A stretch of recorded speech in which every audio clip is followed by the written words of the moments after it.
never thought life could break a woman twice.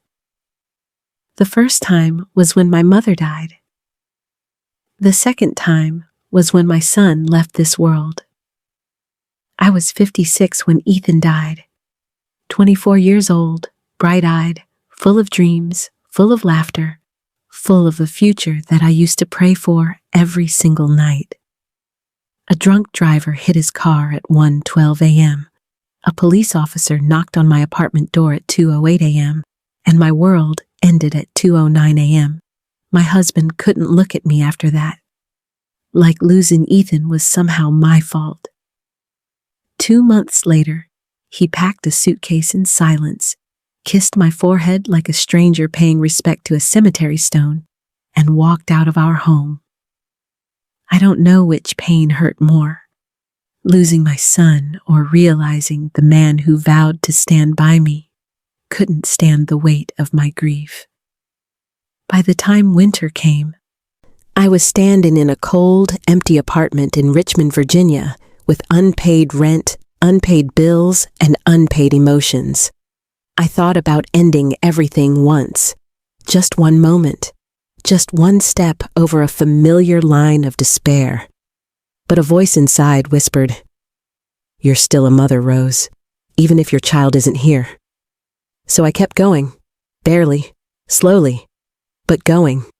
It was my younger sister, Lorraine, who offered me a place to stay. She called one cold February evening and said, "Rose, come stay with us for a while. You'll be around family, it'll help you heal." Her voice cracked with concern, or maybe guilt. I couldn't tell. Lorraine had always been the successful one. She lived in a big suburban home in Fairfax, a husband with a stable job, 2 adult children, Ava and Marcus, both in their late 20s. Both still living with her, both spoiled in ways only comfortable families can afford.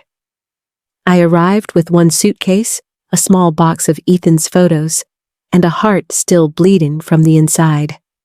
At first, they welcomed me. Warm hugs, soft words, a guest room with a lavender candle on the nightstand. But grief changes how people see you. For the first 2 weeks, they tried. They really did. Ava would check on me in the mornings. Marcus cracked jokes to make me smile. Lorraine cooked my favorite Southern-style meals: baked chicken, collard greens, cornbread, mashed potatoes, gravy with rosemary. But grief is heavy to carry, and even heavier to watch someone else carry. By week 3, the hugs faded. By week 5, the soft words turned into sighs. By week 7, the guest room candle was gone. And by week 9, one sentence from Lorraine shifted everything. "Rose, you should try staying busy. It'll help you. Maybe help around the house a bit. You know, cooking, cleaning, keeping things in order." I understood what she meant. I nodded, and I told myself it was temporary. But temporary things have a strange way of becoming permanent when you're desperate. When people think you have nowhere else to go, they start treating you like you belong nowhere. That's how it began. I didn't know then that my grief would become their convenience, that my silence would become their comfort, that my brokenness would become their opportunity. I didn't know then that in their house, I wouldn't be family. I would become the help. The first time it happened felt innocent. "Rose, could you fold the laundry? I'm running late." "Sure." I thought, she works. I don't. It's fine. The second time was still manageable. "Rose, could you prep dinner? I have a long meeting." Of course, not a problem. But then the requests grew. Dishes, vacuuming, meal prepping, washing the bathrooms, watering plants, taking out trash, cleaning the garage, walking the dog, ironing Marcus's shirts for work, packing Ava's lunches when she woke up late, picking up groceries, running errands, organizing closets, dusting baseboards, scrubbing kitchen tiles, and all of it slipped into the routine like I had been doing it for years. No thank you. No Rose, you okay? No sit down and rest. Just expectation. Just obligation disguised as family cooperation. Just convenience. A slow transformation took place in the house, a transformation I didn't see until it was far too late. Lorraine started introducing me differently to guests. This is my sister Rose. She helps me around the house. Helps me around the house. Not, she's grieving. Not, she lost her son. Not, she needs love. Not, she's family. No, I help around the house. Soon, Ava began speaking to me in the tone children use with housekeepers in old movies. Aunt Rose, did you wash my blue jacket? It needs to be cleaned by tomorrow. Marcus added, Auntie, the bathroom upstairs needs a deep clean. I have friends coming over. Friends coming over, so I must clean. Because Aunt Rose was not a person. She had become a function. And yet, what hurt me most wasn't the work. It wasn't the tasks. Not the hours spent scrubbing floors, not the aching feet, not the early mornings or sleepless nights. What hurt most was how normal it became for them. One night, I overheard Lorraine's husband, Greg, speaking on the phone. Yeah, Lorraine's sister is staying with us. She helps out a lot. House stays clean, meals on time, kids cared for. It's been convenient. Convenient. The word sliced me open. Was I convenience now? After everything I survived? Grief, loss, abandonment, heartbreak? My family saw me not as someone finding her footing, but as someone who could lighten their load. Because I was broken, and broken people don't complain. Because I was grieving, and grieving people don't demand respect. Because I was dependent, and dependent people don't leave. But they were wrong. Pain may silence you for a time, but silence is not the same as surrender. I was carrying every wound quietly. I was walking through every day fragile, invisible, and beneath that silence, something was building inside me, slowly, quietly, dangerously, a storm. And like all storms, mine would come suddenly and change everything. There are moments in life when pain gathers quietly, like water rising behind a dam. It builds in silence. It rises without warning. And then, one small crack, one careless word, it bursts.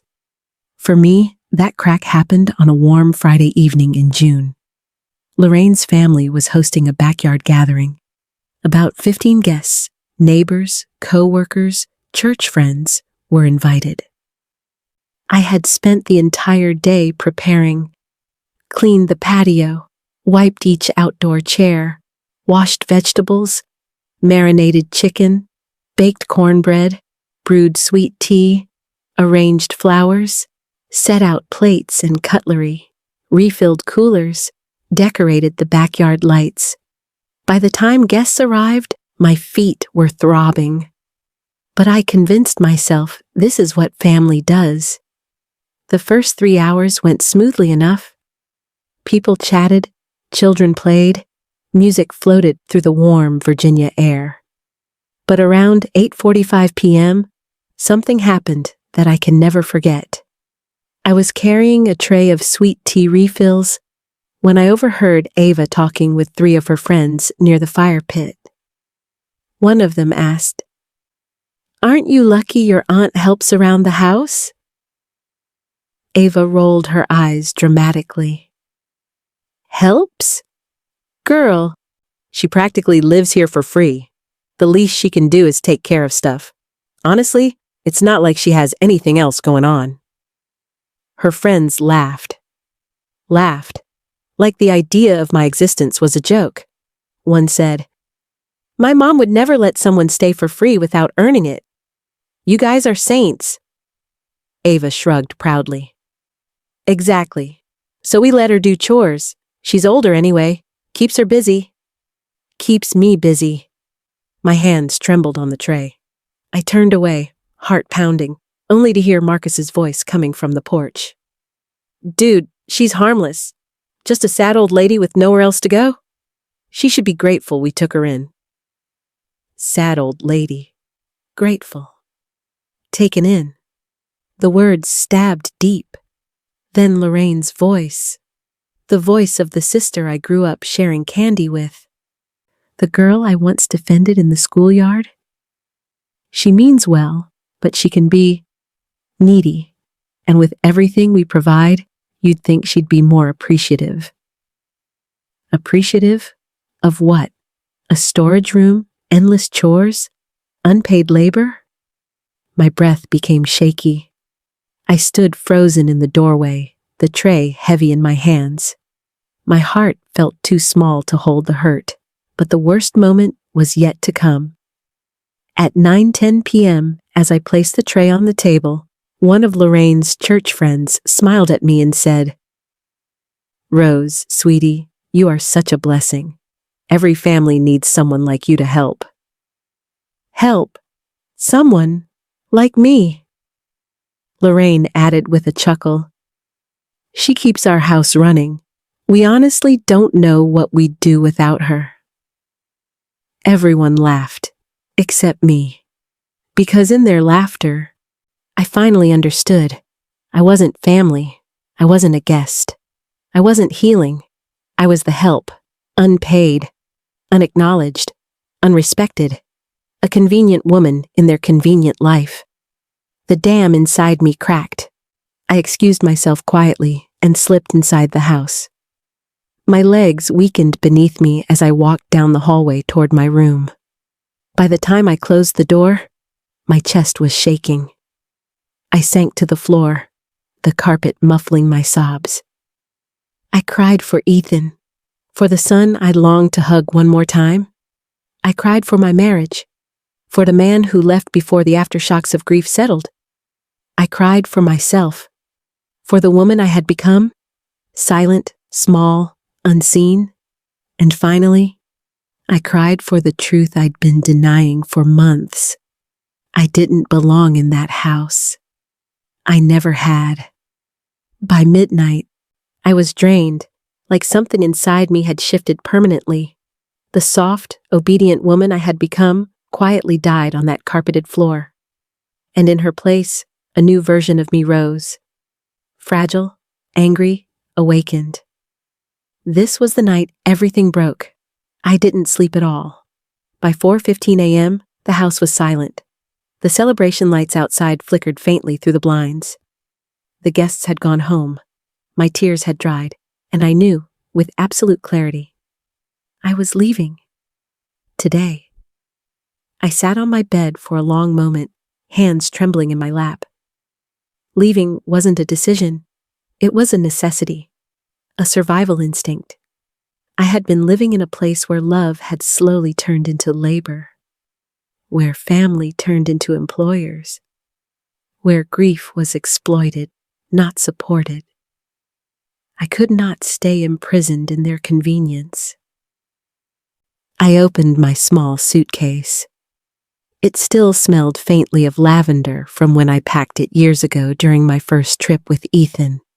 Inside, I placed 2 dresses, a pair of jeans, 3 tops, my Bible, my sewing needles, the photo of Ethan from his graduation, my birth certificate, $367 saved secretly from selling small handmade items online, a scarf Ethan gave me at Christmas, yellow with white stitching, everything else I left behind.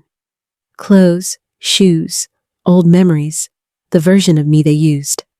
I folded the scarf last, held it to my chest, breathed in the faint scent of old fabric.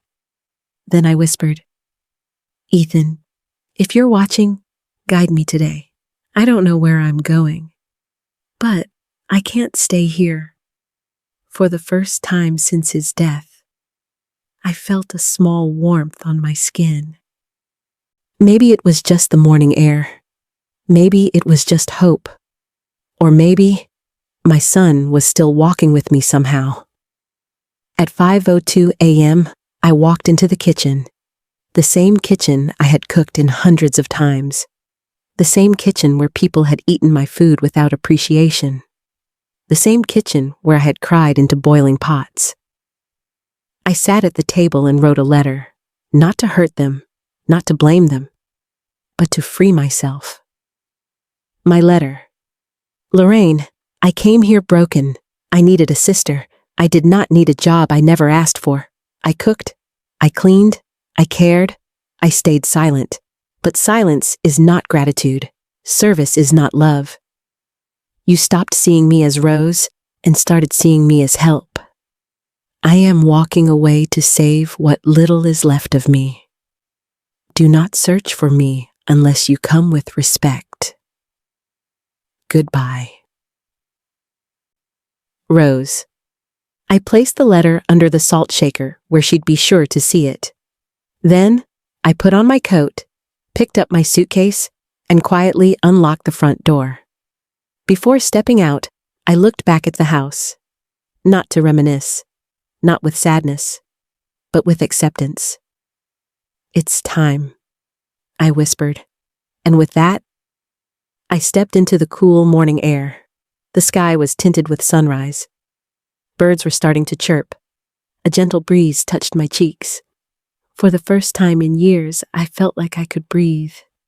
I walked toward the bus stop, not knowing where I was going, not knowing what the world held for me, but knowing one powerful truth. I was finally choosing myself. The bus arrived at 5:23 a.m. I climbed aboard, found a seat near the window, held my suitcase in my lap, watched the only life I knew fade behind me. A new chapter was beginning, one I would write with my own hands. I didn't know then that disappearing wouldn't just change my life, it would change theirs too, in ways they never expected. The bus ride was long, an hour and 20 minutes into a part of Virginia I had never visited before. A quiet place, a slower place, a place where no one knew my name.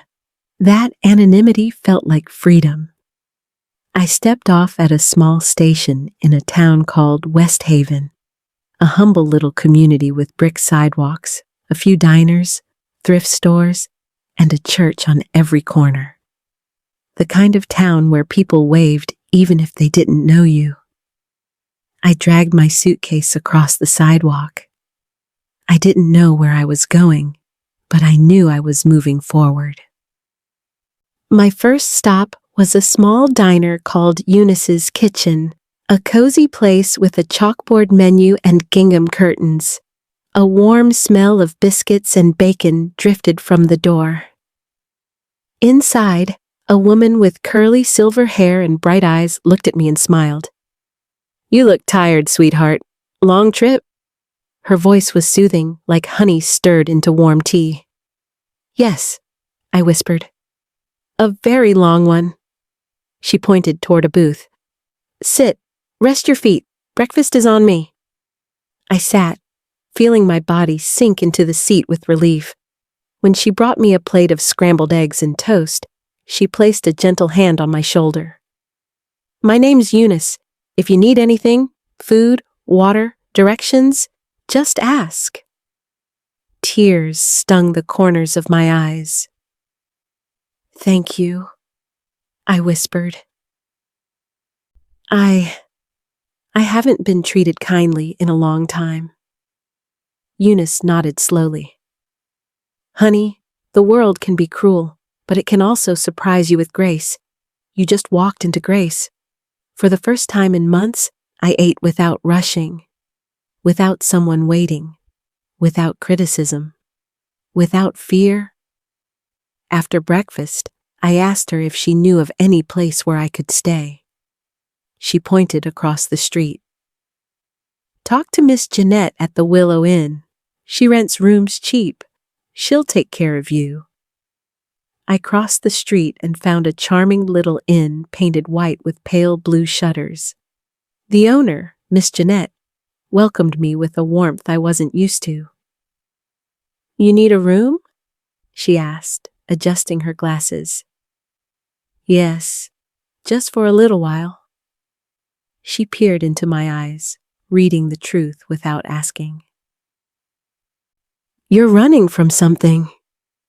"I'm running toward something," I corrected softly. "Myself."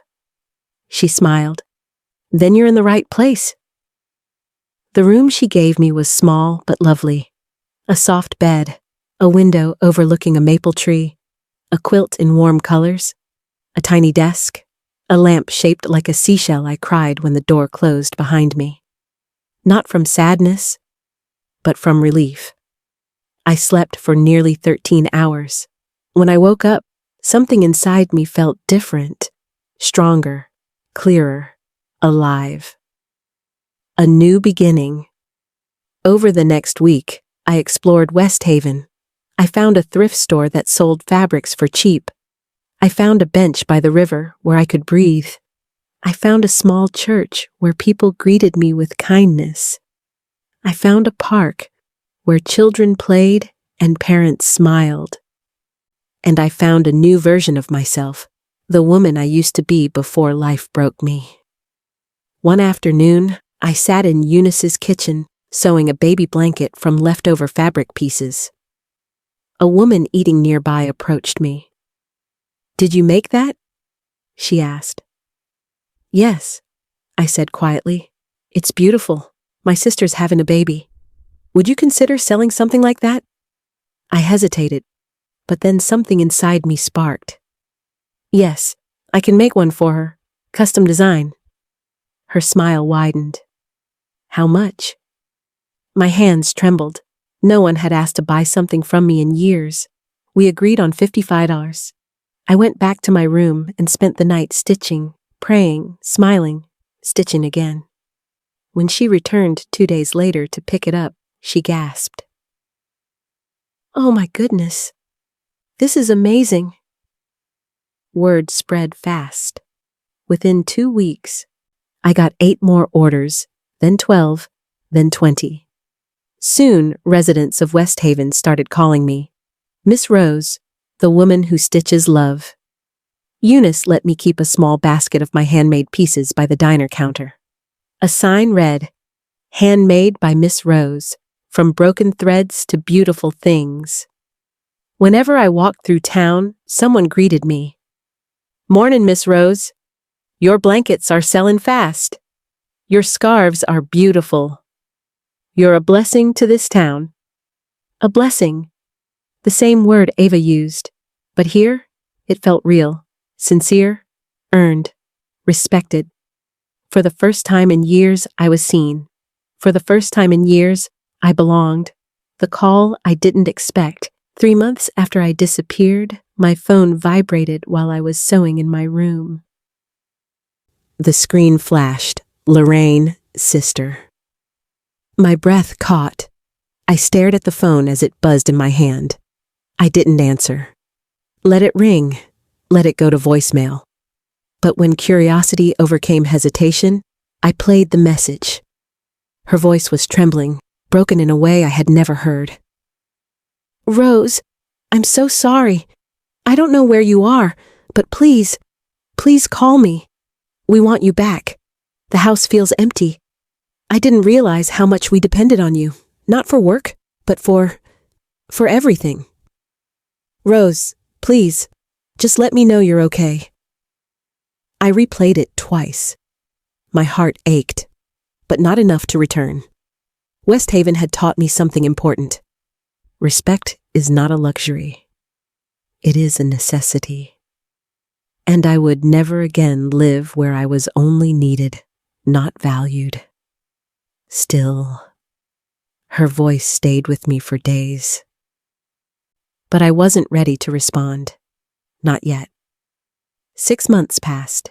6 months of stitching, smiling, healing, breathing, becoming. I opened a small stall at the West Haven Farmers Market called Roses, threads of hope. My handmade blankets, scarves, and tablecloths became well loved in the community. I saved money. I paid my rent. I prayed every morning. I laughed again. My hands were no longer the hands of a servant. They were the hands of a creator, a healer, a woman reborn. Then one quiet Saturday afternoon, I heard a knock on the inn door. 2 slow taps, a pause, then another. When I opened the door, my breath froze. Standing there were Lorraine, Ava, Marcus. All 3 looked smaller somehow, not physically, but in spirit. Their eyes were red, their shoulders slumped, their expressions heavy. Ava whispered first, "Aunt Rose, I'm so sorry." Marcus lowered his head. "Auntie, we were awful to you. We didn't see what we were doing. We didn't appreciate you." Lorraine took a shaky breath. "Rose, I failed you. As a sister. As family. You came to us broken, and we broke you more. I'm so ashamed." Tears pooled in her eyes. For a long moment, I said nothing. I simply watched them, absorbing the weight of their apology. Then I stepped outside and closed the door behind me so the conversation wouldn't disturb the peaceful inn. "Why did you come?" I asked softly. Lorraine wiped her cheeks. "To ask forgiveness," she said. "Not to drag you back, just to say we were wrong." Ava stepped forward. "Aunt Rose, I miss you, not your cooking, not your chores." "You," her voice cracked. Marcus swallowed hard. "We didn't realize how badly we treated you until you left. The house, it felt so cold. We kept expecting to hear your voice, your laughter, but you were gone." My heart softened, but not enough to return. "I'm not coming back," I said gently. They nodded. "We know," Lorraine whispered. "We just needed to tell you. We're sorry."